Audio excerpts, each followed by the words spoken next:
नमस्कार, अन्नपूर्णा रेसिपी या चॅनलमध्ये आपले मनपूर्वक स्वागत। आज आपण पाहणार आहोत अतिशय चविष्ट असे दोन प्रकारचे पराठे आज आपण पाहणार आहोत।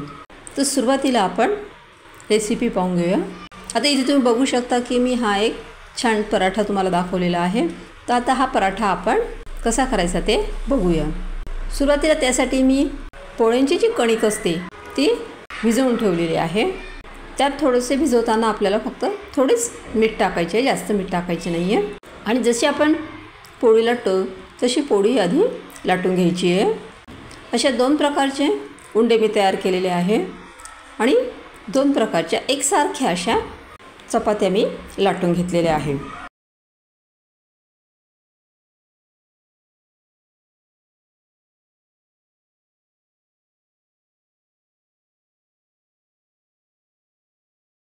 आणि त्यानंतर मी त्यात मिक्स केलेले कांदा, मिरची आणि चीज आणि चवीनुसार मी त्यात थोडेसेच मीठ घेतलेले आहे, एकदम थोडे घेतलेले आहे। आणि जी दुसरी चपाती मी लाटलेली होती ती चपाती त्यावर ठेवलेली आहे। आणि असं आपण पोळीसारखं लाटतं तसं मी एकदम अद्धर आपल्याला ते लाटायचे आहे। चांगल्या कडा जे आहे आजूबाजूच्या ते एकमेकांना छान जोडून द्यायचे, आपल्याला जॉईन करायचे।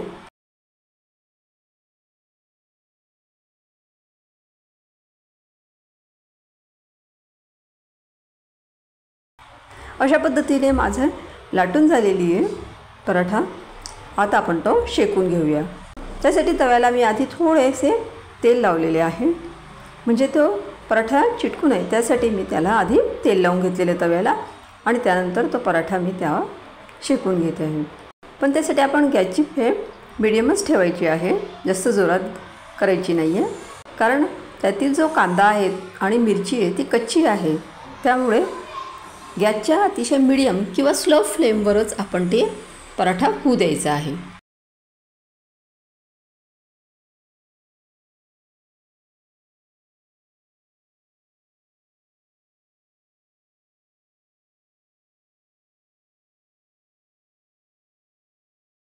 आता इथे तुम्ही बघू शकता की आपला अशा पद्धतीने पराठा तयार झालेला आहे। मध्येही त्याचं सारण छान पसरलेलं आहे। अशा पद्धतीने आपला चीजचा पराठा तयार झालेला आहे। आता आपण दुसरा पराठा तयार करणार आहोत। त्यासाठी मी इथे मिश्रण तयार करून घेते। बारीक चिरलेला कांदा आहे, त्यानंतर मिरच्या घेतलेल्या आहेत थोड्याशा, त्याही बारीक करून घेतलेल्या आहे। त्यानंतर मी त्यामध्ये थोडेसे शेंगदाण्याचे बारीक कूट टाकलेले आहे, तसेच थोडेसे तीळ टाकलेले आहे, थोडा ओवा टाकलेला आहे आणि चवीनुसार थोडेसेच तिखट टाकलेलं आहे, कारण आपण मिरच्या घेतलेल्या आहेत त्यात, त्यामुळे थोडेच तिखट मी त्यात टाकलेले आहे आणि चवीसाठी मीठ टाकलेले आहे। आपली जी पोळ्यांची कणिक आपण भिजवलेली होती, जर आपण पोळ्या चपात्या करतो त्याची कणिक आपण जी भिजवलेली असते त्याचा गोळा तयार केलेला असतो, फक्त ते भिजवताना मी त्यात थोडेसे मीठ टाकले होते। आता त्याचे आपण दोन उंडे तयार करून घ्यायचे, सारखे दोन उंडे तयार करून घ्यायचे आहे आणि सारख्या पद्धतीच्या चपात्या आपल्याला दोन लाटून घ्यायचे आहे छोट्या छोट्या। आणि त्यानंतर एका चपातीवर ते मिश्रण आपल्याला पूर्ण भरून घ्यायचे आहे। त्यावर तुम्ही बघू शकता की इथे मी ते मिश्रण पूर्ण भरून घेतलेले आहे। आणि नंतर जी दुसरी चपाती मी लाटलेली होती ती चपाती त्यावर आपल्याला ठेवायची आहे आणि अशा ज्या आजूबाजूचे जे कडा आहेत त्या असे आपल्याला दाबून द्यायचे आहे व्यवस्थित, म्हणजे ते मिश्रण बाहेर पडणार नाही। आणि एकदम हलक्या हाताने ते आपल्याला थोडेच लाटून घ्यायचे आहे, जास्त बारीक आपल्याला ते करायचे नाही आहे। तर ते आपले जर आपण बारीक केले तर ती जे लाटलेला आहे आपण पराठा तो फाटू शकतो, त्यामुळे आपल्याला एकदम अद्धरच त्यावर लाटणं फिरवायचे आहे।